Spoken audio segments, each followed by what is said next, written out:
Bien, muy buenas tardes. Muchísimas gracias por aceptar la invitación a participar en nuestra primera web del curso. A quienes están con nosotros, igual cuando finalicemos la web en el transcurso de mañana, yo dejaré la grabación correspondiente en el campus por si es necesario volver a ella.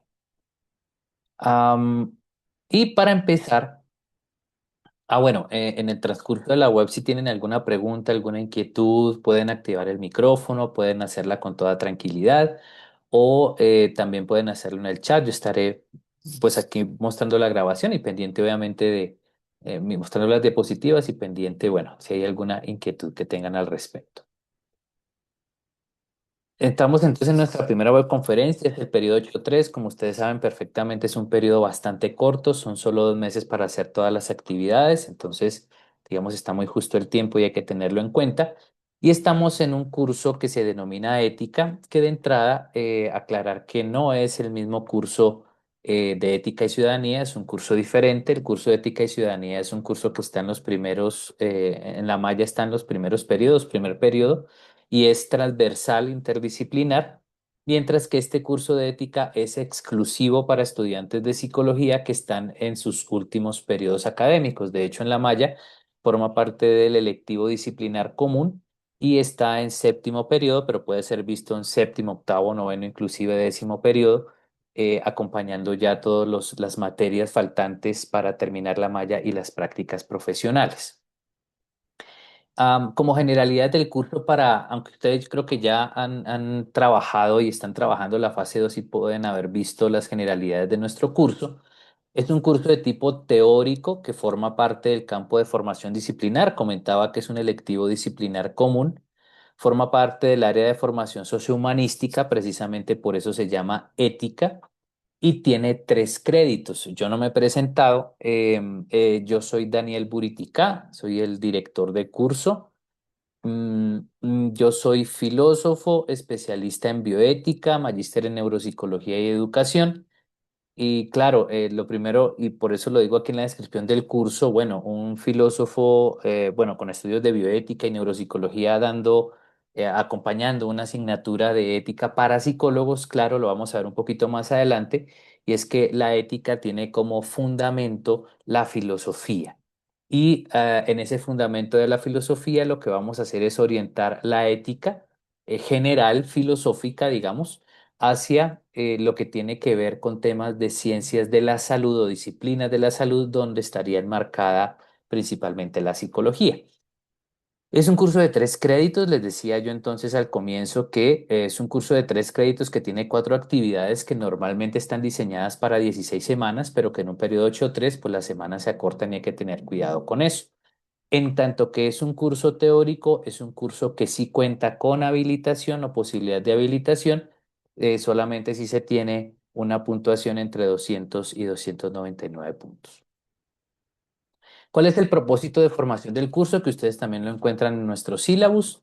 Fortalecer en los estudiantes los criterios bioéticos y deontológicos, 2 conceptos que vamos a trabajar. Hoy vamos a trabajar el concepto de bioética, el concepto de deontología lo vamos a trabajar en la segunda web para la toma de decisiones éticas en el campo de la psicología. Eso lo vamos a trabajar en la tercera web, mediante el estudio de casos éticos con base en fundamentos académicos y normativos que orienten la acción y se basa en una estrategia de aprendizaje que se llama estudio de caso. El caso ustedes ya lo tienen en el foro de la segunda fase. Los foros ya están abiertos, allí ya tienen el caso. Ese caso de estudio es el que nos va a acompañar durante todo el periodo y el que nos va a acompañar obviamente en los ejercicios que tengamos en las fases 2, 3 y 4. Mm, Estos son los 3 resultados de aprendizaje que tenemos en nuestro curso. Aquí están sintetizados. El primero de ellos, trabajamos una fundamentación bioética, que es lo que haremos hoy, y a lo que está vinculada a la fase 2.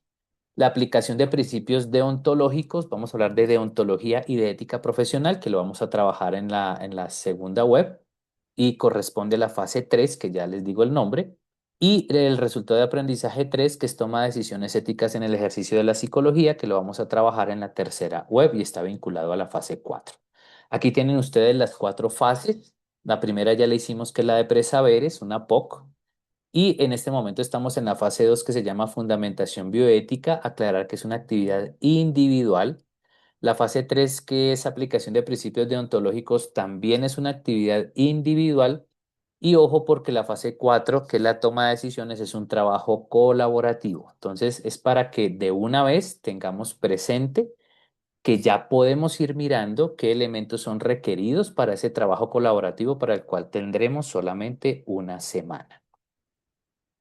Aquí unos procedimientos rápidos para tener en cuenta, cosas que ustedes ya conocen, como por ejemplo, que cuando se hace la revisión de una tarea, ustedes tienen 3 días calendario para decirle en este caso al director de curso, pues que de repente algo no les pareció, que faltó algo, que al director se le pasó algo de repente cuando estaba calificando, para poder hacer la revisión respectiva. Entonces, esto significa que tenemos que estar muy atentos, atentas a cuando se entreguen los trabajos y cuando se emita la evaluación correspondiente, pues para ver si ustedes ven factible o posible o necesario hacer algún tipo de ajuste en la calificación para hacer dichas revisiones.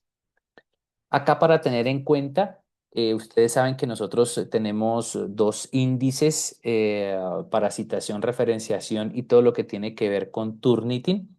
Hay un índice en color rojo, que es este que les estoy mostrando. Este índice en color rojo lo que está haciendo es mostrando cuál es el índice de coincidencia del trabajo que se envió con páginas web o con otros trabajos, para determinar si hay plagio o no. Yo le estoy aquí poniendo un ejemplo de un 97%. Todo está en rojo. Eso quiere decir que el 97% de lo que se entregó es similar o igual a otra fuente, a otro trabajo, que obviamente estaría indicando posiblemente que hay un plagio. Pero tenemos otro índice, que es el índice del uso de inteligencia artificial, que antes de llegar a este grupo se los voy... Ah, no lo tengo acá. Es otro índice parecido a este, pero es en color azul, que nos indica qué posibilidad hay de que lo que está en el trabajo haya sido diseñado con inteligencia artificial. Hay que tener cuidado con eso. El cuidado también implica que ustedes pueden ver el análisis de Turnitin de color rojo, es decir, el índice de coincidencia, pero ustedes no pueden ver, porque no les aparece el estado de similitud con inteligencia artificial. Entonces hay que tener cuidado con eso. Frente a la inteligencia artificial, en nuestros cursos hemos visto 4 grupos de personas. La idea es que usted esté, ojalá, en el grupo 4. El grupo 1 es el de las personas que le solicitan directamente a la IA que les realice el trabajo. Eso ya, digamos, como ha sido tan extendido, nosotros podemos darnos cuenta cuando pasan esas situaciones. Hay un estilo de escritura que tiene la IA que es lineal, utilizando unos conectores específicos. Entonces, muchas veces cuando uno lee, uno dice, esto fue hecho por IA.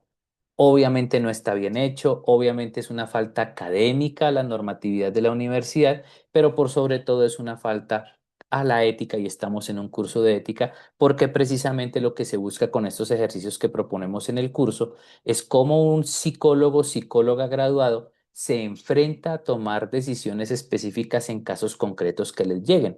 Y obviamente, si esto ocurre, pues la idea no es ir a la inteligencia artificial a que me solucione el caso, porque cada caso es diferente, cada caso tiene unos elementos diferentes, y es el psicólogo o psicóloga con su criterio y la aplicación de normas y principios que puede dar la solución adecuada. Hay un segundo grupo, y es de aquellas personas que utilizan la inteligencia artificial como herramienta para aclarar conceptos, profundizar o solicitar esquema de escritura. Hasta ahí está todo bien. Pídale a la IA que le aclare un concepto, que no entiende esto, que le está leyendo un texto y este párrafo fue de difícil comprensión. Está perfecto pedirle a la IA que les ayude a aclarar, que no sé qué esquema utilizar para una escritura. La IA le puede ayudar. El error está cuando usted le pide algo a la inteligencia artificial y luego copia y pega eso en el trabajo. Ahí es donde está el error y donde no se puede caer en ello. El grupo 3, que también resulta ser muy común, es el que usa la IA como herramienta de revisión para redacción y ortografía. Entonces yo hago mi trabajo, no sé, siento que no me quedó bien la redacción, que quiero mejorar la redacción, entonces le pego el trabajo a la IA y le digo a la IA, arregle mi ortografía y arregle redacción. Error. ¿Por qué? Porque la IA lo que va a hacer es tomar su trabajo, que usted lo hizo a conciencia, y lo va a reescribir con base en sus propias categorías y forma de escritura. Cuando usted lo sube a Turnitin, Turnitin le va a arrojar que tiene un 90%. Claro, usted nos dice, pero venga, yo eso lo hice yo lo escribí, no se lo puse a la IA. Claro, pero el error fue decirle a la IA que se lo reescribiera y a la IA al reescribirlo lo hizo en sus propias categorías, en su propia escritura lineal y simple. Entonces, ¿qué pasa? Lo coge Turnitin y cuando nosotros lo leemos, al leerlo, vamos a concluir que lo hizo la IA. Entonces, hay que tener cuidado con eso. En ese orden de ideas es mucho mejor utilizar las herramientas que da el mismo Word cuando uno está escribiendo. Y un cuarto grupo es cuando la IA exclusivamente es herramienta de apoyo y consulta, no se copia y pega en el trabajo. Hay que tener cuidado con eso. Y sobre todo, para nosotros en el curso tenemos un límite en Turnitin que es del 40%. Obviamente nosotros leemos, o yo leo el trabajo, pero si se detecta en Turnitin que hay un límite superior al 40% en uso de IA, es muy probable que sí se haya usado mal la inteligencia artificial y pues se puede concluir pues que se puede poner cero en el trabajo. Bien, permítanme acá. Entonces, esas son generalidades frente a nuestro curso, frente a lo que, digamos, como normas tenemos en el curso para la actuación. Vamos ahora a entrar a la parte central de nuestra web, que es el resultado de aprendizaje uno, que es la fundamentación bioética. Vamos a ver qué es eso de la bioética, qué relación tiene con la psicología y vamos a hablar explícitamente de dos elementos que ustedes ya tienen que estar trabajando en la fase 2, que son los principios bioéticos y que son los dilemas éticos. Entonces, lo primero que vamos a mirar es qué es la bioética. Y para ello voy a aclarar lo siguiente. El término general es ética. Voy a dar una definición de ética muy sencilla. Me parece que, y este no es el espacio para discutir sobre ética como tal, pero voy a dar una definición de ética para que nos ubiquemos. La ética es una reflexión racional, es decir, para hacer ética hay que reflexionar. Es una reflexión racional. ¿Sobre qué? Sobre el comportamiento humano, individual o comunitario. Reflexión racional sobre comportamiento individual o comunitario para emitir juicios de valor. ¿Qué es emitir un juicio de valor? Decir si algo está bien o está mal con base en unos criterios, normas, acuerdos específicos. Reitero, ¿qué es la ética? Es una reflexión racional sobre el comportamiento humano, individual o colectivo, para permitirme a mí hacer juicios de valor, es decir si algo está bien o está mal, con base en unos criterios o en unas normas. Entonces, cosas muy sencillas, como que alguien se roba o alguien pidió algo en una tienda y se fue sin pagarlo, lo estaba hurtando. Está bien, entonces reflexión racional, bueno, pensemos en esa actuación de esa persona, ¿sí? Es un comportamiento de otra persona. Hagamos un juicio de valor, ¿está bien o está mal? No, está mal. ¿Con base en qué criterios? Con base en el criterio del respeto al otro, con base en el criterio económico de respetar y pagar lo que le corresponde, etcétera. Si lo hablamos mucho más amplio, entonces un servidor público que de repente se roba los recursos, bueno, está mal, ¿por qué? Y hay unas justificaciones. O lo contrario, la persona que de repente ve que alguien necesita ayuda y va y le ayuda desinteresadamente sin cobrar absolutamente nada y sin otras intenciones, es un buen comportamiento. Entonces, la ética se mueve dentro de esas reflexiones para determinar la bondad o maldad de los actos que se tienen. Eso es la ética en general. Pero resulta que la ética se puede aplicar. Y entonces la ética se puede aplicar a las profesiones, la ética se puede aplicar a, a las actuaciones, la ética se puede aplicar a la naturaleza, la ética puede tener mil y una aplicaciones dependiendo de las dimensiones del ser humano. Y hay una ética aplicada específica para todo lo que tiene que ver con el tema de la vida. Y unimos el tema de la vida al tema de la salud.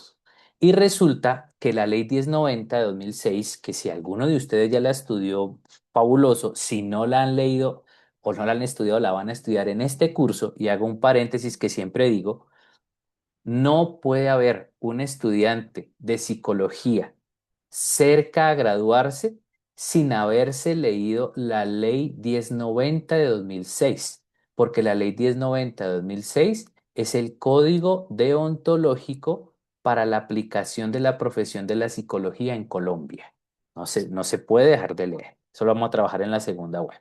Entonces, en este caso, según la ley 1090, aunque el ejercicio de la profesión de la psicología en Colombia tiene muchísimos ámbitos de actuación, como lo comunitario, lo educativo, lo judicial, lo organizacional, el campo o el ámbito privilegiado para el ejercicio de la psicología es la salud y las ciencias de la salud.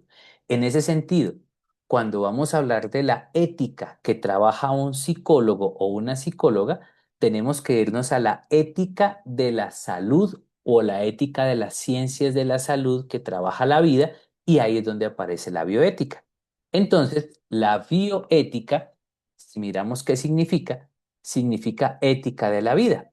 Ética, que ya les di la definición, reflexión racional sobre el comportamiento humano individual o colectivo para dar juicios de valor en términos de decir si algo es bueno o algo es malo, con base en unos criterios, pero aplicada a temas de la vida, que ahorita lo vamos a aterrizar un poquito. Hay un debate entre los autores donde se dice si es una ciencia o una disciplina deliberativa. Nosotros aquí en la universidad nos inclinamos más a decir que es una disciplina deliberativa. La bioética no le dice a uno qué es lo que tiene que hacer, pero sí le muestra los distintos caminos para que uno tome la decisión más adecuada. El origen del término bioética aparece en 1927 con Fritz Haar. Fritz Haar es un filósofo alemán que sacó en la revista llamada Cosmos en 1927 un artículo hablando sobre el respeto a la naturaleza. Y resulta que, a ver si ustedes recuerdan, el siglo anterior, hace unos 50 años antes de 1927, a finales del siglo XIX, había estado muy en boga el filósofo alemán Manuel Kant, que creo que todos hemos escuchado. Y Manuel Kant tenía una cosa que, bueno, tenía un postulado que se llama imperativo categórico. Y parte del imperativo dice que un ser humano no puede ser usado como medio porque es un fin. O sea, no puedo usar al ser humano como medio para ninguna cosa, porque todo ser humano es un fin en sí mismo. Entonces Fritz Hart coge ese imperativo categórico moral de Kant y lo aplica a la naturaleza. Entonces Fritz Hart ya no dice el ser humano es un fin, sino dice la naturaleza es un fin y hay que respetar la naturaleza. Y para hacerlo utilizó el término bioética, es decir, ética de la vida. Obviamente en 1927 se acerca todo el problema en Alemania que da origen a la Segunda Guerra Mundial y se olvida el término, nadie más vuelve a hablar del término, hasta que Potter, en 1970, Potter, un médico oncólogo estadounidense, escribe una revista y utiliza nuevamente el término bioética. ¿Pero para qué lo utiliza? Lo utiliza para mostrar la relación que debe haber en las ciencias médicas, entre el uso de las nuevas tecnologías que van apareciendo y el paciente o los pacientes cómo las deben recibir o no. Y entonces aparece nuevamente el término bioética. Frente a la historia de la bioética, aquí les quiero mostrar lo siguiente. Y es claro, el término está en 1927, luego aparece en forma en 1970, pero hay unas predisposiciones para que apareciera la bioética.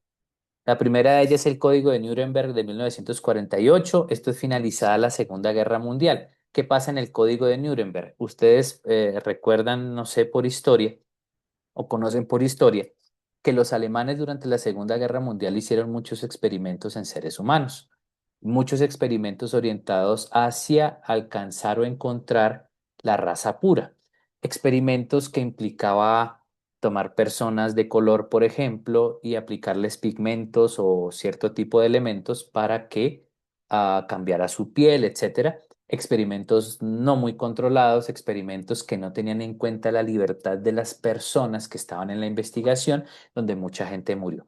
Entonces, en el Código de Nuremberg, que aparece en 1948, están indicando si una persona, cualquier persona, va a participar en experimentos clínicos o de investigación, debe dar su consentimiento, es decir, debe estar de acuerdo, no lo pueden obligar. Luego en 1948 aparece la Declaración Universal de los Derechos Humanos, son 30 artículos, muy jaladitos si no los han visto, que son a veces de difícil consecución en nuestros países. Viene la Declaración de Ginebra en 1948, que también es una actualización del Código Hipocrático. Acuérdense que Hipócrates en la historia es el primer médico y saca un código para quienes están en las ciencias de la salud y en la medicina, donde dice, habla del respeto a la vida. Entonces es una actualización que se hace en el 48. Viene luego la Declaración de Helsinki en 1964, declaración en la cual se vuelve a retomar el consentimiento, es decir, que una persona que esté en investigación debe buscarse su bienestar y debe dar su consentimiento, su autorización para esto. Y llegamos al informe Belmont de 1978. Para el informe Belmont de 1978, que es crucial para el aparecimiento de la bioética como disciplina, les voy a mostrar este video. Por favor, súbanle el volumen a sus dispositivos. Yo voy a hacer lo mismo aquí. Eso. Para que podamos verlo, es un video corto, pero nos da unos elementos importantes para que los revisemos. Entonces, muy atentos, atentas, por favor, para escucharlo. Nuevo Advil para espalda y cuello. La máxima potencia de Advil para aliviar dolores intensos en minutos.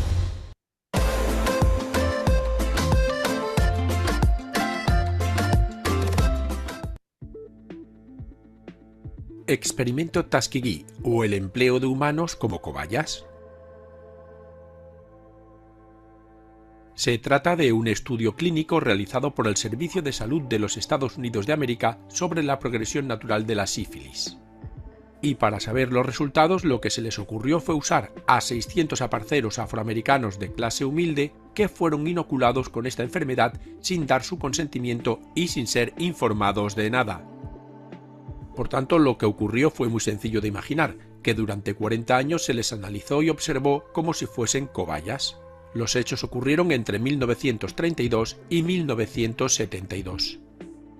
Todo aconteció en la localidad sureña de Tuskegee, en el estado de Alabama. Precisamente esta pequeña ciudad es famosa por ser la cuna de dos personajes ilustres, la activista por el movimiento de los derechos civiles Rosa Parks y el cantante Lionel Richie. Pues bien, en esa pequeña ciudad de provincias, el Servicio Público de Salud de los Estados Unidos inoculó a 600 campesinos la sífilis, para así estudiar cuál sería su progresión en los seres humanos si no era tratada en los 40 años siguientes. Todo ello, evidentemente, sin ser informados a los pacientes sobre el motivo ni las consecuencias que podría acarrear este experimento en su salud.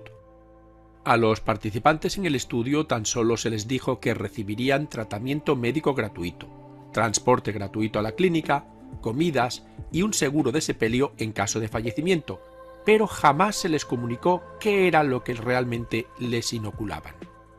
¿Y por qué se hizo? Pues hay que tener en cuenta que a principios de los años 30 del siglo pasado, la sífilis se había convertido en una epidemia en las zonas rurales del sur de los Estados Unidos.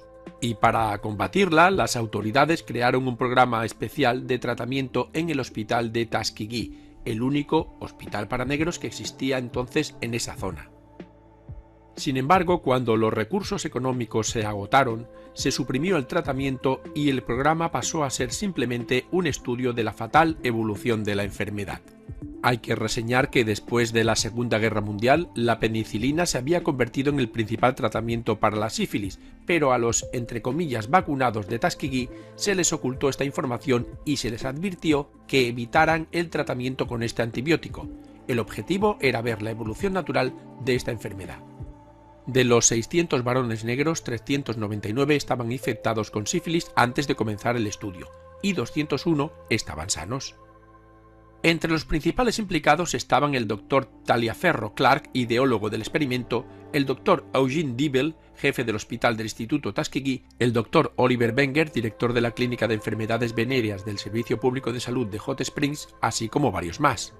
Pero quien jugó un papel fundamental fue la enfermera Eunice Rivers. Ella y el Dr. Dibble, al ser ambos de ascendencia afroamericana, se ganaron la confianza de los aparceros. Rivers fue la única que trabajó en el estudio durante los 40 años de su existencia. Por tanto, puede decirse que fue la verdadera coordinadora del experimento.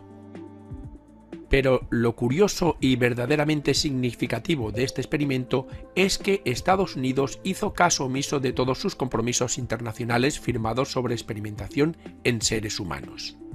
Por ejemplo, en 1947 promovió el Código de Nuremberg para proteger los derechos de los sujetos sometidos a ensayos clínicos. Y posteriormente, en 1964, selló la Declaración de Helsinki de la Organización Mundial de la Salud, donde se decía claramente que los experimentos con seres humanos necesitan el consentimiento informado de los participantes. En definitiva, que los mandatarios de los Estados Unidos predicaban una cosa, pero luego, bajo cuerda, hacían otra muy distinta. A muchas de las víctimas se les engañó administrándoles placebos para poder observar así la progresión de la enfermedad. Pero, afortunadamente, en 1966, Peter Buxton, un investigador de enfermedades venéreas, se opuso a estas prácticas carentes de ética alguna, aunque el Servicio Nacional de Salud hizo oídos sordos. Así que, cansado de oír tantas negativas, Buxton acudió a la prensa en 1972, saliendo la noticia en la portada del New York Times, un prestigioso diario norteamericano. Y ya con la opinión pública en contra, se decretó una orden para interrumpir el experimento. Lo que no se había conseguido en 25 años, en un solo día, la prensa lo logró. Para esa época tan solo 74 sujetos estaban aún vivos, pero el resultado era devastador. 28 habían muerto de sífilis, 100 más de complicaciones relacionadas con la enfermedad, 40 esposas de los afectados resultaron contagiadas y 19 niños nacieron con sífilis congénita.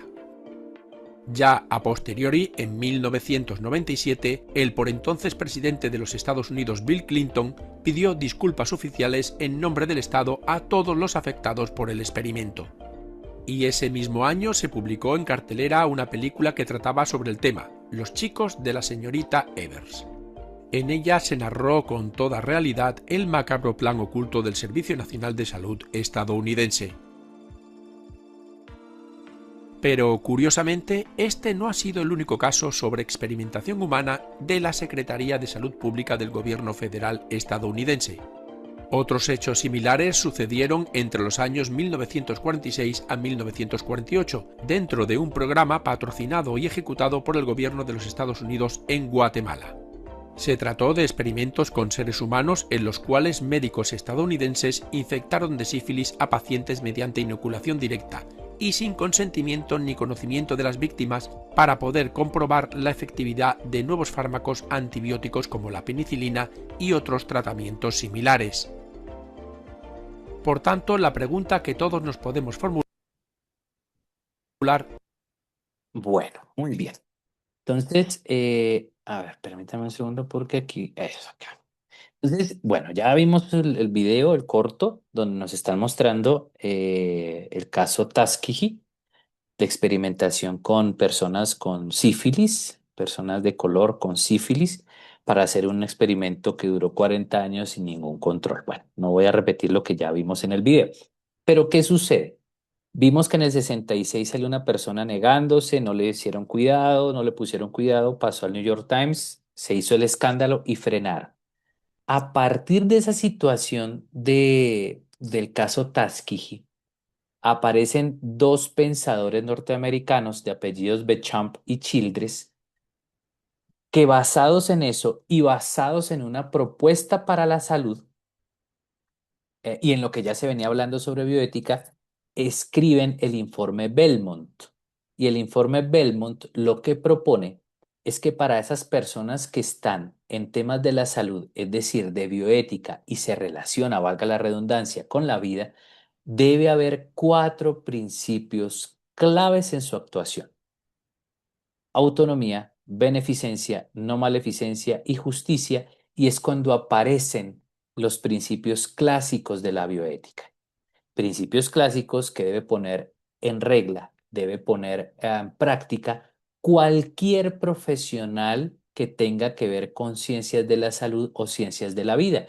Obviamente, si desde lo que he dicho antes, hablamos que la psicología y está en la ley 1090 en Colombia, es, funciona en diferentes ámbitos, pero principalmente en las ciencias de la salud, quiere decir que estos cuatro principios bioéticos que acabo de nombrar, que salen del informe Belmont y ya que ya sabemos de dónde nacen también, obviamente forman parte del ejercicio que debe tener un psicólogo o psicóloga de profesión. Y en cuanto a la historia, aparece la Declaración Universal sobre Bioética y Derechos Humanos en el 2005. Bueno. Ya con esto en firme, entonces ya sabemos dónde nació la ética, un poquito de su historia, de dónde salen los principios, pues cuál es entonces el alcance de la bioética, entendiendo que la bioética nos habla de la vida y de las ciencias de la salud. Pues la bioética siempre tiene unas vertientes por las cuales trabaja. El cuidado de la naturaleza en general, el cuidado de la persona en particular, del ser humano y de su dignidad, y obviamente estos dos elementos, tanto el cuidado a la naturaleza como el cuidado a la persona, tienen implicaciones de tipo sociopolítico, de donde esto nos permite concluir entonces que la bioética es una disciplina multidisciplinar, hay muchas disciplinas que trabajan en ella, pero también interdisciplinar. Entonces, si hablamos de bioética en psicología, no solamente estamos hablando de psicología, estamos hablando de filosofía, estamos hablando de biología, estamos hablando de muchos otros elementos que nos pueden ayudar allí. Estos principios clásicos, que son los de Beauchamp y Childress, han venido siendo alimentados por otros principios fundamentales. Aquí yo solamente voy a nombrar cuatro muy rápidamente para que los tengamos claros, también en el ejercicio de lo que hagamos y de pensamiento. La vida humana, primero, tiene un valor absoluto e inviolable. Creo que esto no tiene mucho para explicar. La dignidad humana, el valor de la vida está por encima de absolutamente todo. Y cualquier elemento que se haga en ciencias de la salud y cualquier procedimiento o acompañamiento que se haga particularmente desde la psicología debe tener obviamente este principio presente, la vida humana como valor absoluto e inviolable. Segundo principio, conocer para curar, no para manipular. Todo el conocimiento, la aplicación de la ciencia debe ser para curar y no para manipular. Y obviamente tiene relación con el tercer principio, y es que no todo lo que es técnicamente posible es moralmente admisible. Es decir, no todo lo que ya la ciencia nos dice que se puede avanzar, pues debe hacerse porque no todo está bien. Y en cuarto lugar, que las leyes de los estados deben tutelar el bien de las personas. Y aquí muy rápidamente les muestro es cuáles son los temas que trabaja la bioética en relación específica con la salud o el cuidado de la persona. Entonces, los principios que orientan la bioética son la dignidad y algunos principios fundamentales como estos cuatro que ya vimos. Y la bioética trabaja temas macro como sexualidad y procreación, genética humana, todo lo del genoma, clonación, células madre, lo que tiene que ver con el inicio de la vida y el embrión humano, diagnóstico prenatal, aborto, experimentación en embriones humanos. Y también tiene que trabajar con elementos de la fase terminal de la vida: dolor y sufrimiento, eutanasia, ensañamiento terapéutico, cuidados paliativos, muerte encefálica, trasplante de órganos, xenotrasplantes, etcétera, ¿no?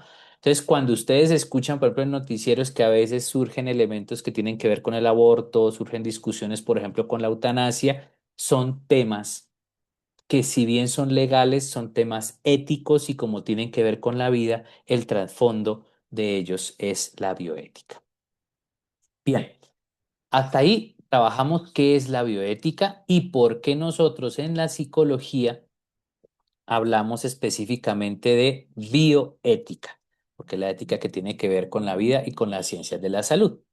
Ahora lo que vamos a hacer aquí es una explicación también muy rápida, un acercamiento rápido a esos principios clásicos de la bioética, los cuatro que vimos que surgieron en el informe Belmont y que se aplican específicamente a la psicología. Para esto les recuerdo que para la entrevista, ahorita vamos a hablar un poquito de al final de la tarea, pusimos un texto que hay que trabajar antes, que es el texto de Chamarro sobre ética de la psicología. Muy buen texto.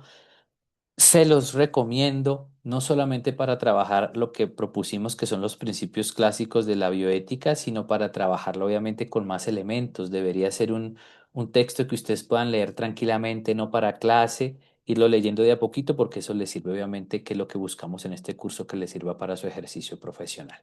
Entonces vamos a hablar de los cuatro principios clásicos de la bioética: autonomía, justicia, beneficencia, no maleficencia, que ustedes ven que se unen entre sí. Y vamos a hacerlo desde dos ópticas. La primera óptica desde la bioética, o sea, para la bioética, ¿qué es la autonomía? Y luego vamos a aterrizarlo a la psicología.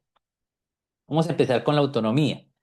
Para ello hay unos videos corticos de un minutico que les pido también que estén atentos, los escuchamos y ya luego dialogamos sobre ellos para tenerlos presentes.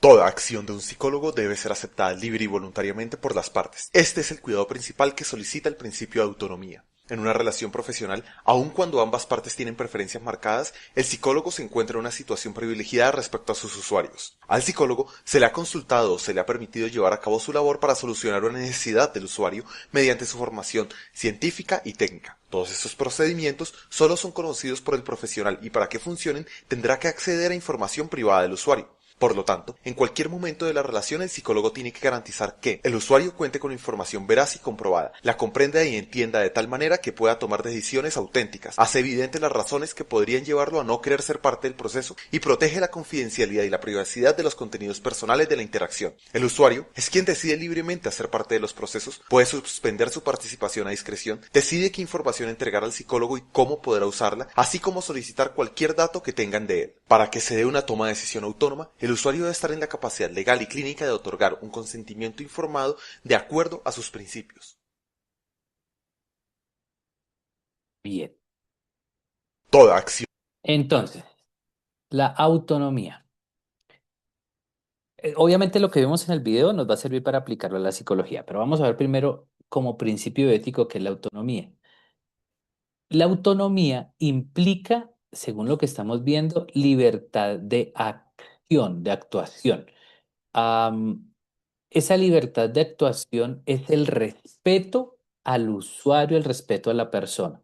Toda persona, cuando actúa, debe actuar con base en tres elementos: intencionadamente, es decir, tiene la intención, tiene la capacidad de entender, que se une con el segundo, comprensión, por qué va a actuar, por qué lo va a hacer, cómo lo va a hacer, y no debe haber influencia de controladores. Fíjense que esto de la autonomía aparece en dos elementos así por darles un ejemplo rápido. El primero, lo que les hablábamos de el código de Nuremberg, ¿no? Si yo voy a ser parte de una investigación con seres humanos, yo tengo que saber qué me van a hacer, en qué consiste la investigación, no me debe nadie obligar y yo debo manifestar con mi autonomía que estoy de acuerdo, ¿no es cierto? Y fíjense que cuando hablamos de Potter en el 70, había una cosa muy curiosa en la ciencia médica, y es que cuando yo era paciente y entraba donde el médico y el médico determinaba que yo necesitaba un tratamiento, un examen, nunca se preguntaba, estoy hablando de la década de los 60, 70 en medicina, nunca se le preguntaba al paciente si quería hacer el procedimiento o no, simplemente el médico decidía por el paciente.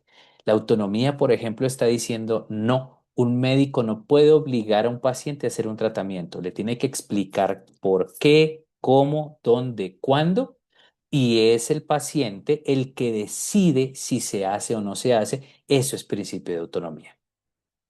Cuando lo aplicamos a la psicología, con base en el video que estábamos escuchando, el principio de la autonomía se refiere al usuario, es decir, ese paciente, ese usuario, ese consultante que viene a nosotros debe tener información veraz y comprobada sobre lo que se va a trabajar.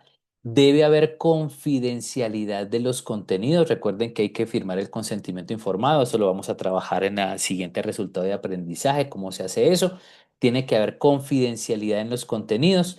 El usuario o el paciente o el consultante decide si participa o no en lo que usted le está proponiendo y decide también qué información podría compartirse con un tercero o no. Y todo esto adquiere plena garantía en la firma de un consentimiento informado. Recuerde que un psicólogo o psicóloga no puede empezar ningún ejercicio profesional con un usuario, paciente o consultante si no hay consentimiento informado. Eso es la autonomía. Bien, vamos al segundo principio, que es el principio. Bueno, antes de ir al segundo principio, este es el texto que yo les dije que está en el informe de la entrevista, que es el texto de Chamarro titulado Ética del psicólogo, que es un muy buen texto. Y yo saqué de aquí este pedacito. Otro caso muy ilustrativo del principio de autonomía hace referencia a la posibilidad de los clientes de un psicólogo de decidir si quieren seguir el tratamiento o las pautas de intervención por el profesional.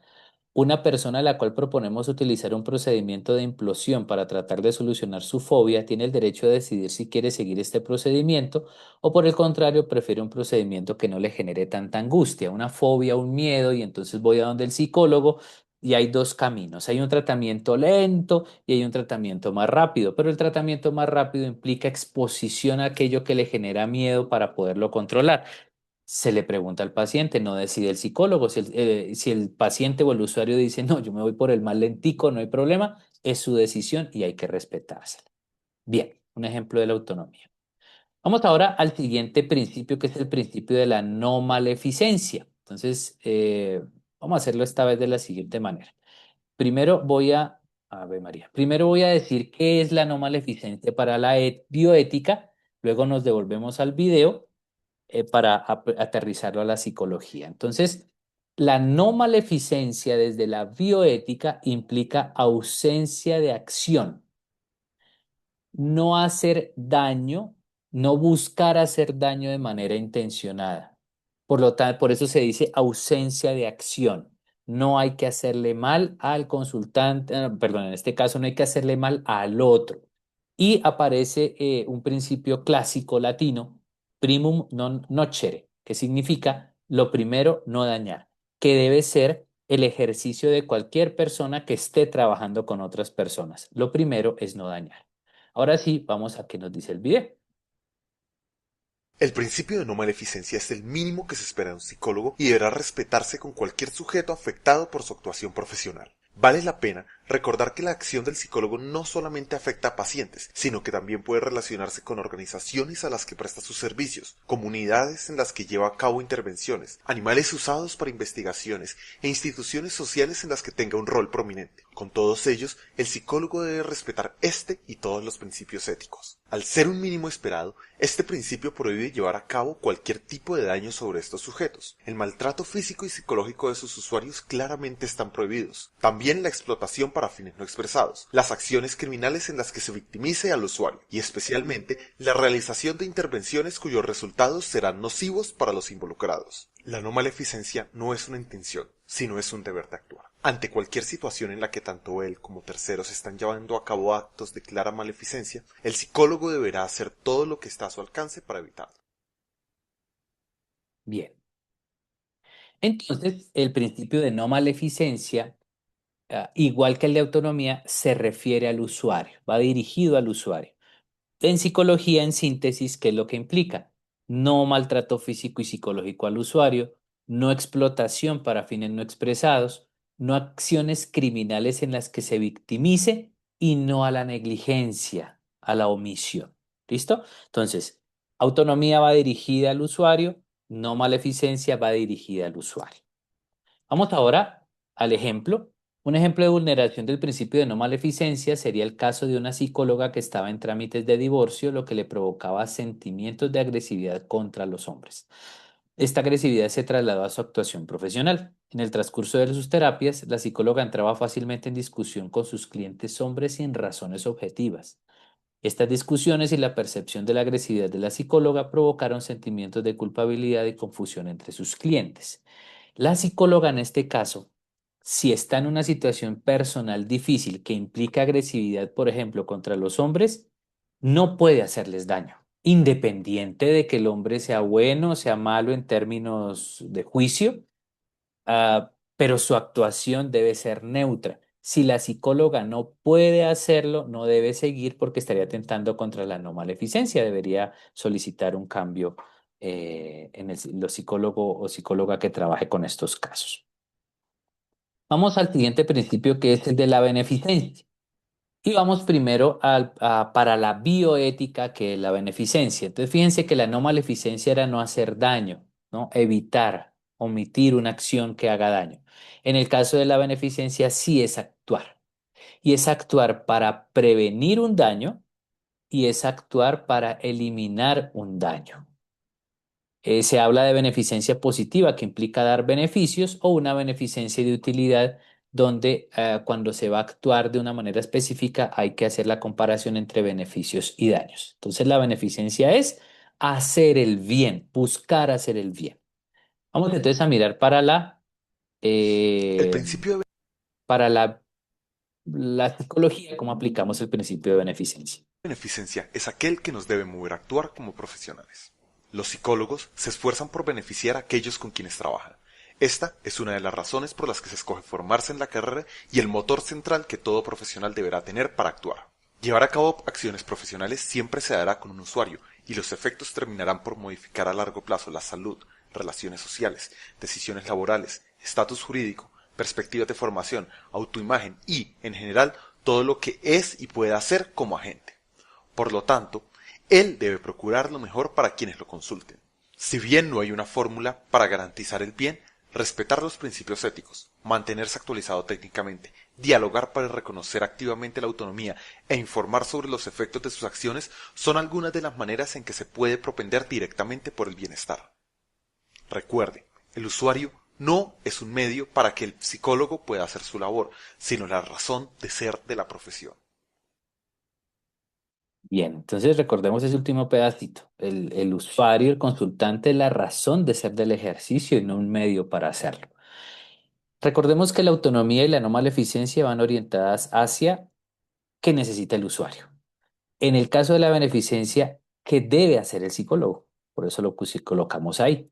Entonces, el psicólogo, para actuar con beneficencia, debe respetar los principios éticos, mantenerse actualizado técnicamente, tiene que tener un diálogo activo, reconocer la autonomía y la información completa. Entonces, aquí voy a dar el ejemplo de Chamarro, pero luego voy a poner uno que siempre ha salido en las web en los periodos anteriores para darles también un ejemplo sobre beneficencia y sobre algunas preguntas que a veces se hacen en el ejercicio de los estudiantes. Aquí tenemos dos. Es evidente que el respeto de este principio nos puede llevar a situaciones comprometidas. ¿Tenemos que respetar la voluntad de un toxicómano de continuar consumiendo heroína a pesar de saber que esto probablemente acabará con su vida? ¿Puede el psicólogo tratar de persuadirlo de modificar su conducta amparándose en el principio de beneficencia? Ojo, porque aquí estamos introduciendo un concepto que voy a explicar en unos 5 o 6 minutos, que es el del dilema ético. Dijimos en la beneficencia que es buscar hacer todo lo que beneficia al consultante. Aquí tenemos un ejemplo de un toxicómano. Pues, ¿qué le beneficia? No consumir. Pero ojo, acabamos de hablar de un principio que se llama autonomía. Y el principio de autonomía dice, hay que respetar la decisión del paciente. Y eso nos deja en un problema. Si tenemos el toxicómano que sigue consumiendo, que sabemos que le hace daño, ¿le respetamos su decisión de seguir haciéndolo o buscamos algo para que no lo haga y le beneficie? Ya luego lo hablaremos. Otra situación a analizar es la de un político conocido que acude a la consulta y pide ayuda para tratar a su hija que padece bulimia. El psicólogo no tiene experiencia en este tema. El caso es atractivo, su aceptación iría muy bien desde el punto de vista profesional y el político estaría dispuesto a pagar lo necesario. Ojo, si este psicólogo acepta el caso, estaría atentando contra la no maleficencia, ¿cierto? Le va a hacer daño a la paciente. Pero el psicólogo no acepta, está yendo por el lado de la beneficencia. ¿Qué caso les decía yo? Que salen preguntas. ¿Un psicólogo recién graduado de la universidad podría atender pacientes en consulta? La respuesta clara y directa sería aún no. Ojo, una cosa es atender, por ejemplo, en el trabajo, en organizacional o en educativa, ciertos casos específicos, pero colocar un consultorio y comenzar a hacer atenciones en clínica, no, porque estaría faltando a la beneficencia y estaría aplicando, bueno, estaría haciendo maleficencia. ¿Por qué? Porque, según la ley 1090, a un psicólogo o psicóloga que se meta a trabajar en específico, en una rama específica, debe tener la competencia. Y ustedes entenderán que en 5 años de estudio de psicología no se ven muchas cosas. Por eso se habla de especializaciones. Entonces, el ideal, si alguno de ustedes quiere trabajar en clínica, atender pacientes, hay que hacer primero un estudio de una especialización o de una maestría en psicología clínica para evitar hacer daño, es decir, para poner en práctica la no maleficencia y la beneficencia.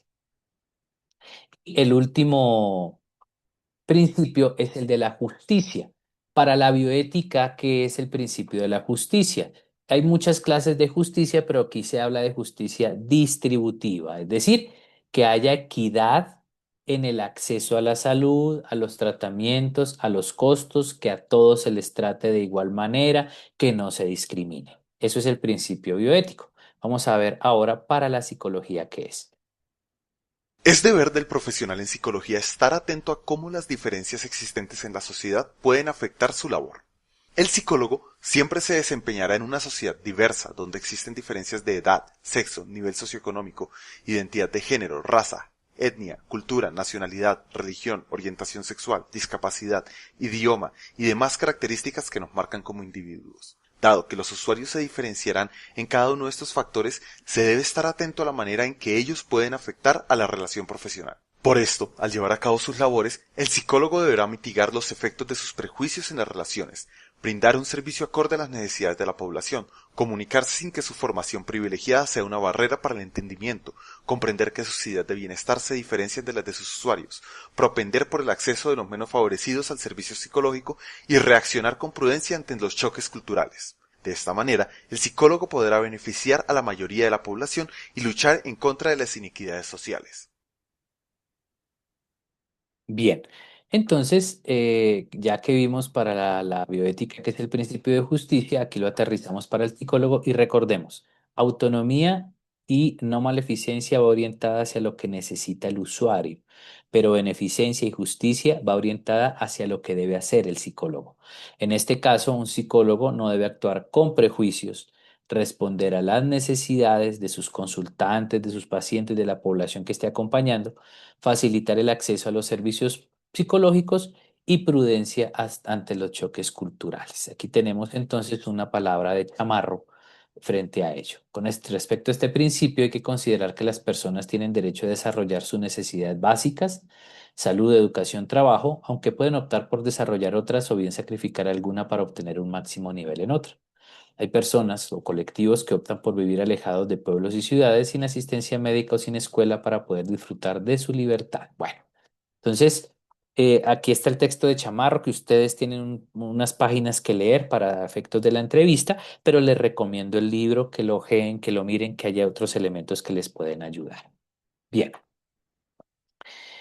ahora, finalmente, para cerrar toda esta parte de conceptualización, ya vimos qué es la bioética, por qué está en las ciencias de la salud, por qué se relaciona con el ejercicio de la psicología.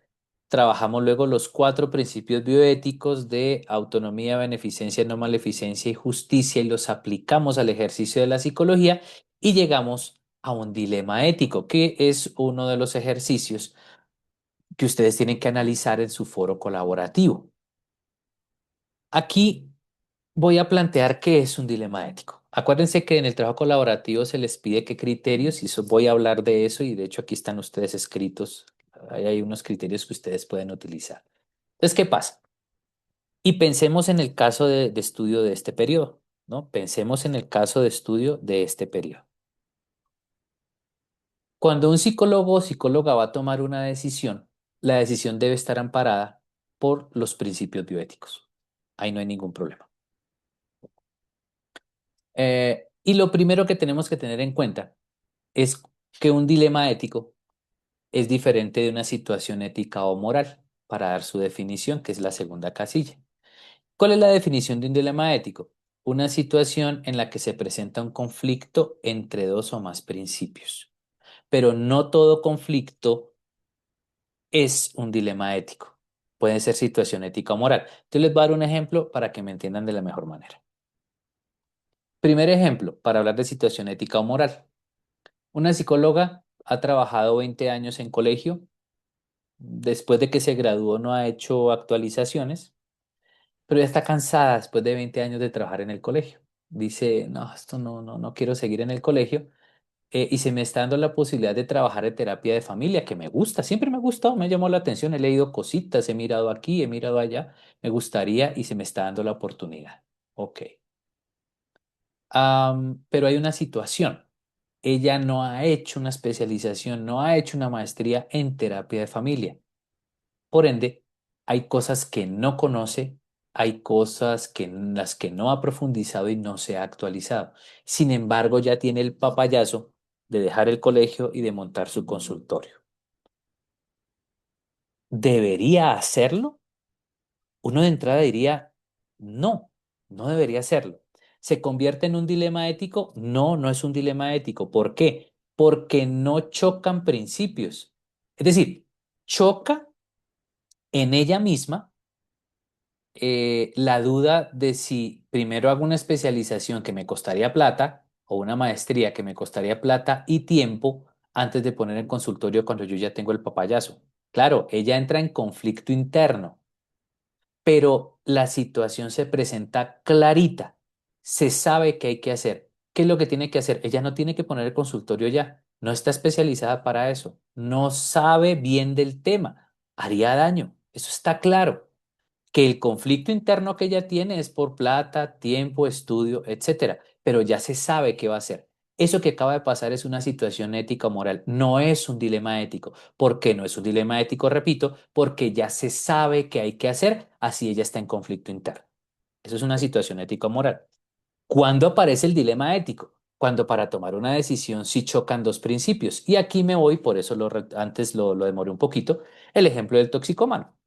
Tengo el toxicómano, está consumiendo, está en tratamiento conmigo, firmó consentimiento y yo sé que le debo respetar su decisión. Y eso se llama, ¿cuál principio? Autonomía. Pero sigue consumiendo y se está haciendo daño. Y yo tengo claro que tengo que aplicar la beneficencia, hacerle el bien.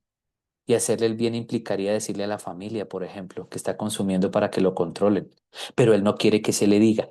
Ahí hay un dilema ético. ¿Por qué hay un dilema ético? Porque aparecen dos principios que chocan entre sí. El principio de la autonomía del paciente y el principio de la beneficencia que tiene que tener el psicólogo con él o con ella. ¿Qué decisión se toma? No vamos a decir qué decisión se toma, ¿no? Aquí solamente estamos diciendo que es un dilema ético.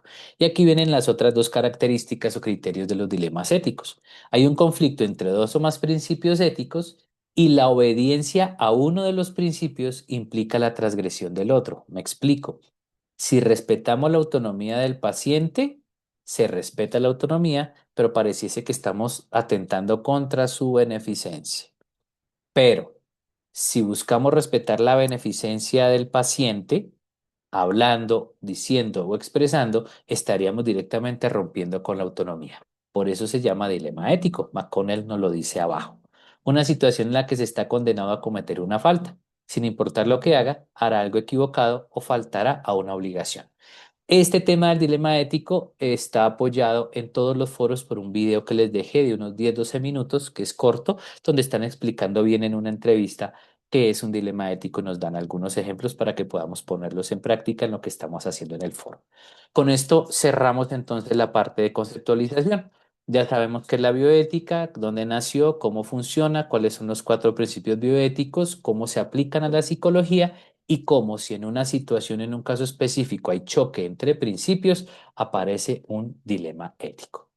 Antes de continuar con la última parte de la web, que es la explicación de la tarea, quisiera preguntarles a quienes están conectados, Ana, Steffi, Carol o un usuario, si tienen alguna duda, alguna inquietud o alguna pregunta. Pueden activar el micrófono para hacerlo, para decirme sí o para decirme no, o pueden escribirlo también por el chat sin problema. ¿Hay alguna pregunta o alguna duda? Profe, lo has explicado muy bien, muchas gracias. Ana, mil gracias. Profe, todo excelente. Yo he comprendido un poco más el tema de la bioética y todo. Listo, Carol, muchísimas gracias. Bueno, entonces ahora vamos a pasar a explicar un poquito más lo que ustedes tienen allá en su guía sobre la tarea que tenemos que hacer, que es sobre fundamentación bioética. Entonces, Lo primero es que hay un OVA. ¿Dónde encuentran el OVA? Ustedes entran en su campus, ustedes tienen los contenidos y referencias bibliográficas, ahí no está el OVA. En la siguiente página está el OVA, que se llama Recursos Educativos. Es un OVA titulado Fundamentos bioéticos en la práctica profesional de la psicología, que es ampliar un poquito lo que yo acabo de trabajar aquí en la web y lo que ustedes tienen en el texto de Chamarro. ¿Qué es lo que deben hacer con base en el OVA? Recuerden que un OVA es objeto virtual de aprendizaje, diferente de un OVA que es objeto virtual de información. Un OVI tiene información solamente. El OVA tiene actividades. Lo que ustedes van a hacer es tomar pantallazos de la actividad inicial y la actividad final, que ahorita les muestro, y hay 4 casos ahí, un caso por cada principio. No, y cada caso tiene 3 preguntas. No van a resolver las 3 preguntas por cada caso, que serían 12 preguntas. No, van a leer cada caso y van a escoger una de las 3 preguntas que se propone para resolver. Repito, no responden 12 preguntas, sino solo responden 4. Los pantallazos y las respuestas de los análisis de los casos serán colocados en el informe final. Ni los pantallazos ni las respuestas a cada caso por cada principio los deben colocar en el foro. Eso no va en el foro, eso va en el informe final. Yo estoy revisando foros y veo que me los colocan ahí con el mayor respeto, yo los quito y los borro de ahí. ¿Cuál es la razón de borrarlos?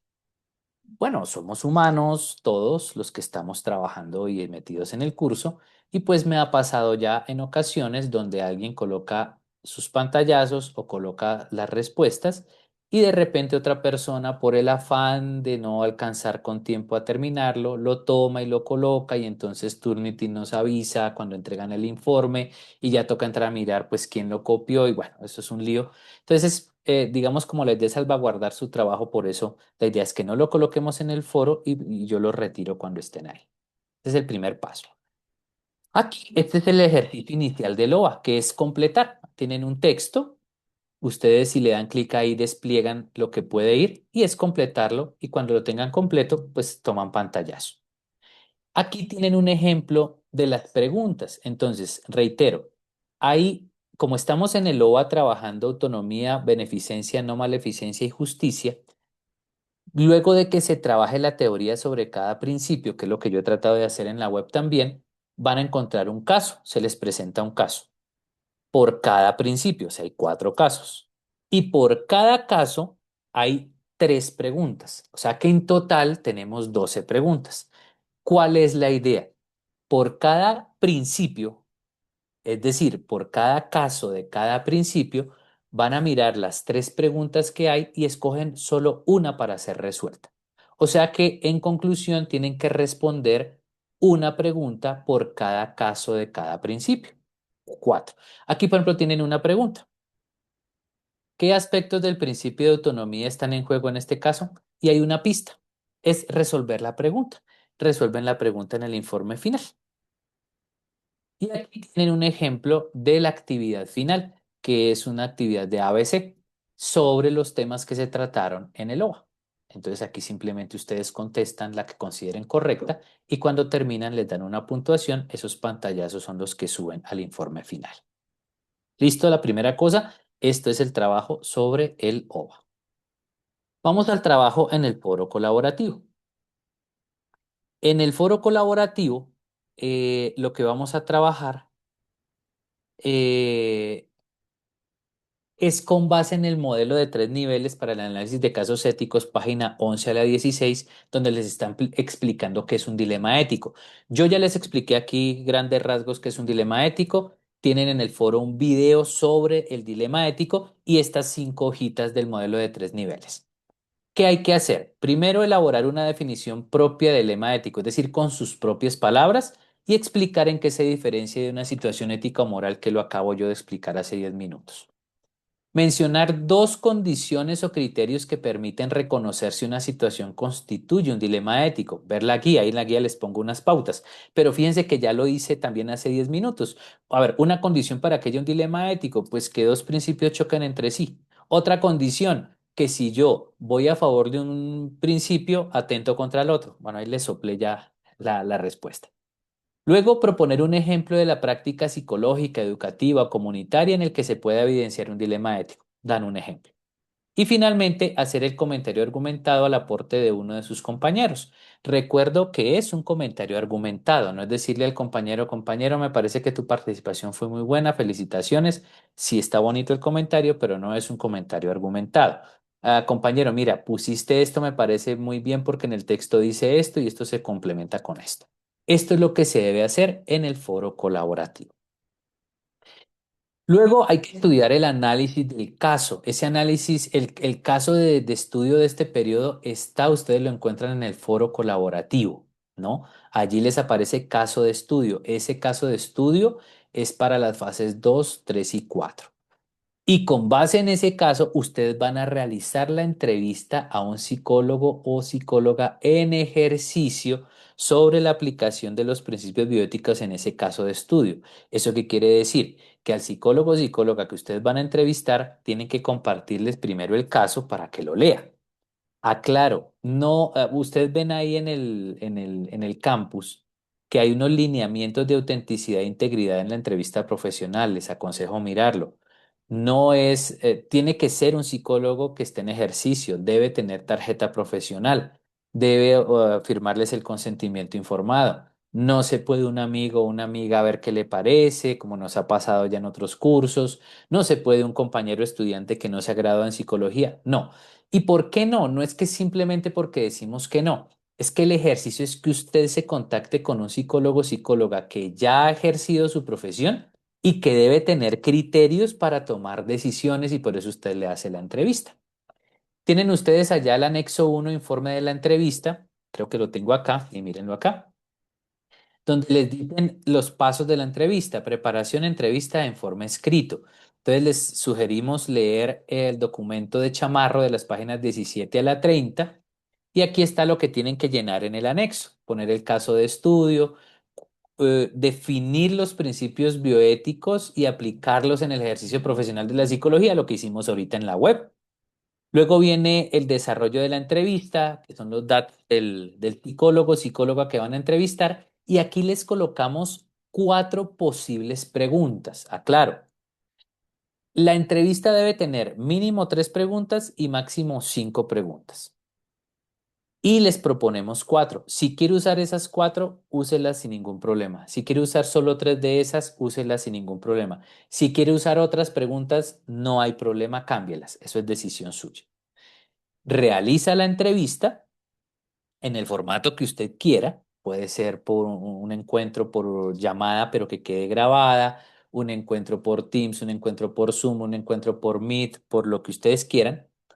Y con base en lo que usted escuchó de la entrevista, va a resolver lo que se le pide aquí. Principales argumentos expuestos por el profesional, principios bioéticos identificados y aplicación en el caso, dilema ético descrito y razonamiento asociado. Les ayudo.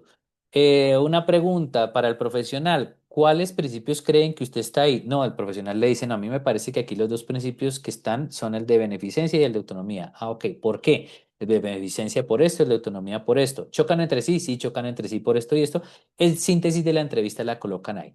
Y luego su conclusión. Igual ustedes ahí tienen en el formato como las pautas sobre lo que deben hacer. Luego colocan la evidencia de la entrevista, la fecha de la entrevista en que le hicieron y el link. Un link que por favor revisen que abra porque yo entro a mirar que se haya hecho la entrevista. Eh, Obviamente ya les hablé del anexo uno, el anexo 2 que son los lineamientos de autenticidad. Tener en cuenta que vamos a tomar los puntos uno y 4 para armar nuestro informe final.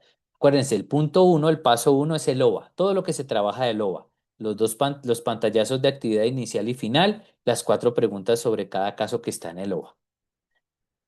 Y el punto 4 que es este anexo. Entonces preparan un documento que tenga portada, introducción, pantallazos y respuestas al análisis de los casos de LOA como evidencia del trabajo, resultado de la entrevista, o sea, el anexo, conclusiones y referencias. Y ese documentico final, no lo puse acá, lo deben entregar. Permítanme porque no, ya les digo qué fecha. A ver si me deja aquí entrar. que no recuerdo la fecha específica en la que debemos entregarla y no lo coloqué allí. Este es nuestro curso. Entramos aquí a la guía de aprendizaje. Mira, ahí está el informe de la entrevista y los lineamientos. Debemos entregarlo el lunes 6 de julio. Hoy es 25 de junio, es decir, que tenemos una semana y media para hacer la entrega del informe final. Bien, dejo de compartir y entonces pregunto si sobre el ejercicio, sobre el trabajo, hay alguna inquietud o alguna pregunta, o si está todo claro. Profe, yo no escucho muy bien el caso, ahora que estaba explicando lo de la entrevista. El caso que se va a analizar es el que usted colocó en el foro, que es con el que vamos a trabajar todas estas fases, ¿cierto? Exactamente, entonces mira, mira, no porque no compartí, voy a compartir otra vez pantalla, permíteme un segundo, aquí, ya, entonces, creo que ya ves mi pantalla, ¿sí? Sí, profe, ya la estoy. Ok, entonces miren, acá vamos a irnos, bueno, aquí están los contenidos, aquí está el recurso educativo que es el OVA y aquí está el foro de discusión. Vamos a entrar a este foro y en este foro encontramos que está el caso, mira, caso de estudio. Pues aquí Ah, están ok, todas las ok. indicaciones y este es el caso de estudio que es la carta de la rectoría. ¿Listo? Que Ah, es un caso de psicología educativa. Tengan en cuenta, les voy a dar tips aquí para que tengan en cuenta. Yo espero que ya hayan leído el caso. Eh, Siempre un psicólogo tiene que actuar para analizar el caso con base en la evidencia que tiene, ¿no? Entonces, por ejemplo, aquí nos dice que Camila sugiere prueba de embarazo, que es la psicóloga escolar, para verificar que Lina, que está allí, esté o no embarazada y acorde con esas respuestas que les dé Lina, pues se puede tomar actuación. Pero en esta fase, la clave y lo que les puede ayudar la entrevista con psicólogo o psicóloga es determinar cuáles son los principios bioéticos que están en conflicto, porque claramente este caso es un dilema ético. Entonces hay que identificar cuáles casos están en conflicto y por qué. ¿Listo? ok, tutor, sí, señor, muchas gracias. Con mucho Buenas gusto. tardes. ¿Me Steffi, escucha? sí señora. Gracias. Yo también tengo otra pregunta referente a la entrevista y caso yo no estoy en Colombia, entonces la persona que me pueda hacer el favor de la entrevista es una psicóloga, si no estoy mal, mexicana. No hay problema, no sé cómo podría verificar el tema de lo de la tarjeta, no sé cómo se... Ah, bueno, eso pregúntaselo a ella, pero ella debe tener también algún documento que la acredite como profesional, ¿cierto? Y adicional, sí, cada país tiene sus propios criterios de actuación frente al ejercicio profesional de la psicología. Sin embargo, los principios bioéticos son universales, ¿vale? Entonces ahí no hay ningún inconveniente, no te preocupes. Perfecto, muchas gracias. Con mucho gusto. No sé si hay alguna otra inquietud. Tutor, no, señor. Bueno, de mi parte no, solamente tenía esa pequeña duda y ya me la aclaró. Yo tengo Listo. una duda, tutor. Claro que sí. Eh, ¿El psicólogo tiene que ser que esté en campo o así, o puede ser también que esté ejerciendo la educación, la enseñanza? No hay ningún problema. Puede Vale. ser, es decir, la clave o la condición es que sea psicólogo o psicóloga ya titulado y en ejercicio. No importa en qué campo, no hay ningún problema. Ok, gracias. Con mucho gusto. Bueno, entonces, pues yo les agradezco mucho que me hayan acompañado en esta sesión. Espero haberles brindado los elementos necesarios. Reitero, finalizando. Es un curso que si bien hay que entregar elementos para calificarlos y dar una nota final, buscamos que sea un curso que les ayude mucho a dar criterios para cuando ustedes sean graduados y ejerzan la psicología. Porque en fin de cuentas, digamos, en estas asignaturas como ética en psicología, lo que pide cuentas es ya el ejercicio profesional. Entonces, esperamos que lo que hayamos hecho en esta web les sirva. Y pues muy atentos, atentas a toda la información que vamos enviando porque son solo 2 meses para sacar un curso que normalmente está hecho para 4. Entonces nos toca ajustarnos bien de tiempo y tener en cuenta que no olviden la última actividad que es una semana es colaborativa. ¿Listo? Por si quieren ir mirando, ustedes ya pueden entrar a ir mirando lo que se va pidiendo para que lo vayan haciendo. Entonces les agradezco muchísimo. Yo espero entre hoy y mañana que quede subida allá en noticias del curso la grabación de esta web por si la requieren y seguimos desde el curso atentos a colaborarles en todo lo que requieran. Muchísimas gracias por su asistencia y tengan un feliz resto de día. Muchas Gracias, tutor, gracias. Una igualmente. óptima Feliz día. presentación.